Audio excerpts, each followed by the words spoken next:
মানুষ কখন শক্তিশালী হয় জানো? যখন সে আঘাত পায়। আর আঘাত তখনই মানুষকে গ্রাস করে যখন একজন মানুষ অপর একজন মানুষকে ভরসা করে, বিশ্বাস করে, ভালোবাসে।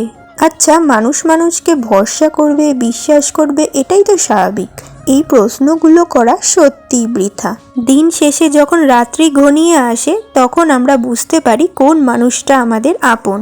আর সেই আপন মানুষের তালিকা করতে গিয়ে দেখি কমতে কমতে দুটো বা একটা, বা কখনো নিজের নাম ছাড়া আর কাউকে পাওয়াই যায় না। তবে সত্যি কি জানো, আমরা যদি ঈশ্বরের ওপর ভরসা রাখি, ঈশ্বরকে ভালোবাসতে শুরু করি, তাকে নিজের সব মনের কথা জানাই, তাহলে দিন শেষে হয়তো একা হতে হয় না। আমার ইষ্ট দেবতা হলো একমাত্র যাকে আমি নির্ভয় সব কথা বলতে পারি, অথচ বলার পরেও ঠকে যাবার বিন্দুমাত্র ভয় থাকে না। জীবনে অনেক খারাপ সময় এসেছে, তবে আমরা ভগবানের থেকে কখনোই ভরসা হারাইনি।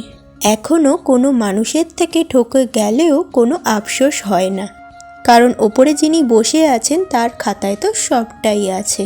আসলে জীবনটা সুন্দর করার ক্ষেত্রে একটা বিশাল বড় ভূমিকা পালন করে আমাদের পজিটিভ চিন্তাভাবনা।